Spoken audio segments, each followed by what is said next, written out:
सुप्रभात बच्चों। जैसा कि मैंने आपको पिछली वीडियो में हिंदी व्याकरण में पाठ 3 वर्तनी लिपि सुधार के अंतर्गत मैंने आपको पढ़ाया कि हिंदी एक वैज्ञानिक और पूर्ण भाषा होने के साथ साथ राष्ट्रीय और राजकीय भाषा है और इसकी सबसे बड़ी विशेषता है कि जिस रूप में इसे लिखा जाता है वैसे ही पढ़ा जाता है और इसका उच्चारण स्थान हमारे मुख में एक निश्चित स्थान है और इसी क्रम में मात्राओं, स्वरों की मात्राओं का भी बहुत ही महत्वपूर्ण स्थान है। वर्तनी किसे कहते हैं? वर्णों का वह रूप जो ध्वनि चिन्हों के प्रयोग से वर्णों का वह रूप जो ध्वनि चिन्हों के प्रयोग से लिखे जाते हैं वर्तनी कहलाते हैं। तो ध्वनि चिन्हों के प्रयोग से लिखे जाने वाले अक्षरों को क्या कहते हैं? वर्तनी कहते हैं। ठीक है, तो इस प्रकार से वर्णों को हम कितने भागों में संयोजन कर सकते हैं? 2 भागों में, स्वर व्यंजन के योग से और व्यंजन व्यंजन के योग से। स्वर व्यंजन के योग में हमने पढ़ा कि सभी व्यंजनों में अध्वनि बिना किसी अतिरिक्त मात्रा के शामिल रहती है और उसे अलग करने के लिए व्यंजन के नीचे हलंत लगाया जाता है। और व्यंजन व्यंजन के योग से, व्यंजन व्यंजन के योग से पाए रहित व्यंजनों के नीचे हलंत का निशान लगाया जाता है। जैसे उदाहरण में फिसड्डी, पट्टा, उद्गार, उच्छ्वास, ये शब्द मैंने आपको बताए थे। बच्चों, अब हम आगे कुछ और भी नए संयुक्त अक्षरों के बारे में जानेंगे। व्यंजन के साथ व्यंजन के योग के रूप में संयुक्त व्यंजनों का उपयोग होता है। व्यंजन हिंदी वर्णमाला में ये 4 व्यंजन हैं। ये जो संयुक्त व्यंजन है एक तरह से व्यंजन का ही रूप होते हैं। 2 या 2 से अधिक व्यंजनों के योग से मिलकर बनते हैं ये। और जैसे क जोड़ श जोड़ अ क्या बनते हैं? छ। त हलन जोड़ र हलन जोड़ अ क्या बनते हैं? त्र। छ जोड़ य जोड़ अ ज्ञ बन गया। श हलन जोड़ र जोड़ हलन र हलन जोड़ अ क्या बन गया? श। तो इस प्रकार से संयुक्त व्यंजन में जो पहला अक्षर होता है वह स्वर रहित होता है और दूसरा जो व्यंजन होता है वह स्वर सहित होता है। ठीक है, तो इस प्रकार से हिंदी वर्णमाला में 4 व्यंजन हैं। इसी प्रकार से और भी शब्द हैं, इसके बारे में आगे हम पढ़ते हैं। ट और ड के साथ र का प्रयोग इसके नीचे इस रूप में होता है। जब हम ट और ड में जब हम र का प्रयोग करते हैं तो इसका हम इसको कैसे लिखेंगे?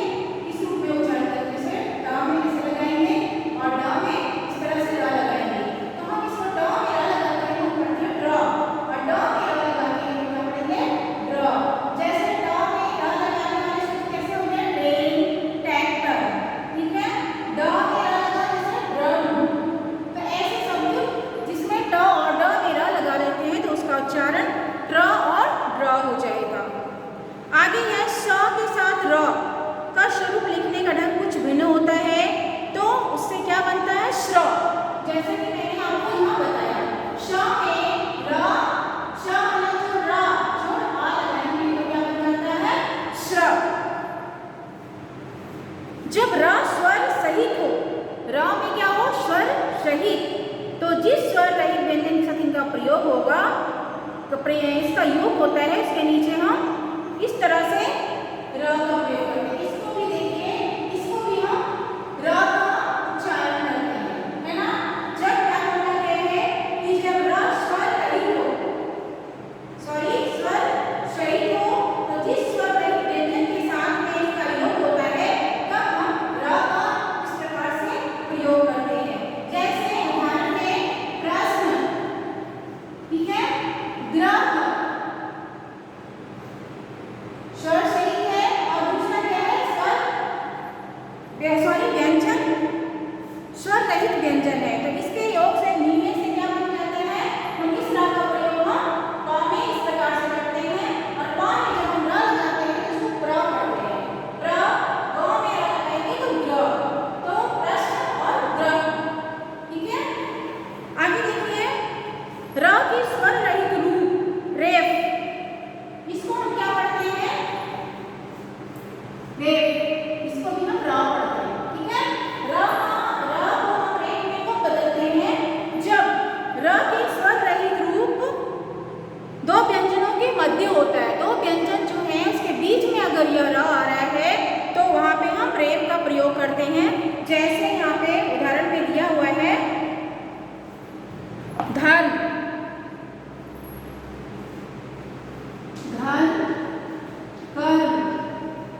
जबकि अनुस्वर व्यंजन ध्वनि है, इसका प्रयोग वर्ग के पंचम अंशाक्षरों की जगह पर होता है। इसमें नासिकीय ध्वनि अपेक्षाकृत लंबी एवं दो व्यंजनों के मध्य होती है और इसी आधार पर अर्थभेद भी हो जाता है। जैसे हंस, बच्चा हंस रहा है, और हंस, हंस एक जलचर पक्षी है। जब हम हाँ में चंद्र बिंदु लगा देते हैं तो वहाँ पे उसका उच्चारण हम हंस पढ़ेंगे, है ना। लेकिन जब हाँ में ऊपर में अंशुल लगा देंगे तो हम उसको उच्चारण किस प्रकार से करेंगे, हंस। तो हंस मतलब हंसना, और हंस एक प्रकार का पक्षी है। इसी प्रकार से चंदा, चंदा देखिए, ठीक है। इसे हम चांद, चांद हमको पता है, चंदा मामा इसको पुकारते हैं, इस तरह से इसका उच्चारण होता है। लेकिन जब हम चा में अंशुल लगा देंगे तो यह एक प्रकार का चंदा हो जाता है, ठीक है। चंदा का अर्थ क्या है, किस रूप में हम लेते हैं, जैसे सामूहिक रूप में कुछ पैसे इकट्ठे करते हैं उसको चंदा कहते हैं। तो इसी प्रकार से इसका रूप यहाँ पर इसका अर्थ भेद हो जाता है। किस आधार पर होता है, नासिकीय ध्वनि अपेक्षाकृत क्या होती है, लंबी होती है और दो व्यंजनों के बीच में होती है। इस वजह से इसी वजह से इसमें अर्थ भेद हो जाता है। अब आगे देखिए हम पढ़ेंगे नाद। नाद का अर्थ होता है आवाज। नाद की अनुगामिनी या ध्वन्यात्मक भाषा होने की वजह से हिंदी के लेखन में अधिकांशतः अशुद्धियां, उच्चारण और दोष पाए जाते हैं। तो उच्चारणगत अशुद्धियां स्वर और व्यंजन दोनों के स्तर पर होती हैं। जब हम कोई शब्द को पढ़ते हैं तो उसमें अशुद्धियां क्यों होती है, स्वर और व्यंजन दोनों स्तर पर होती है ना। इस प्रकार से तो हम इन अशुद्धियों पे हमें ध्यान देना चाहिए। जैसे यहाँ पे देखिए स्वर के उच्चारण यहाँ पे है, ये अशुद्ध और ये शुद्ध शब्द है, ठीक है। तो अशुद्ध में जैसे आहार, आहार, तो यहाँ पे हम क्या लिखेंगे, आहार, ये शुद्ध शब्द है। मुनि, मुनि, सॉरी, मुनि यहाँ पे क्या है, यहाँ पे नाम है, बड़ी की मात्रा दी हुई है, तो ये क्या है, गलत है। मुनि में क्या आएगा, छोटी की मात्रा। दृष्टिकोण, दृष्टिकोण में यहाँ पे गाँव में बिंदु है, तो यह अशुद्ध शब्द है।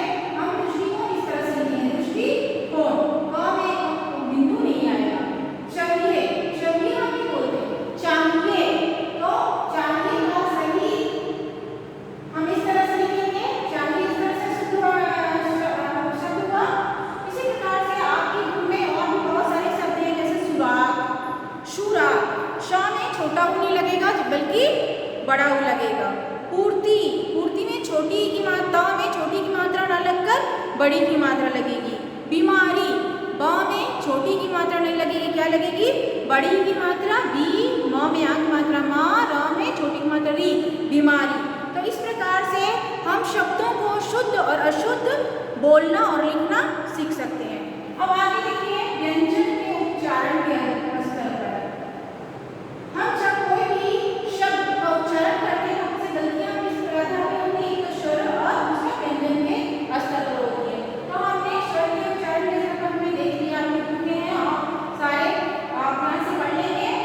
आगे के व्यंजन के उच्चारण के स्तर पर, जैसे पानी, पानी नहीं होता है, क्या होता है, पानी। तो यहाँ पे अना लिखा हुआ है, लेकिन न को हम इस प्रकार से लिखेंगे, न में छोटी की मात्रा। इसके बाद गणेश, गणेश का शुद्ध हम किस रूप में लिखेंगे, यहाँ न है हम अना लिखेंगे, तब यह क्या हो जाता है, शुद्ध शब्द हो जाता है।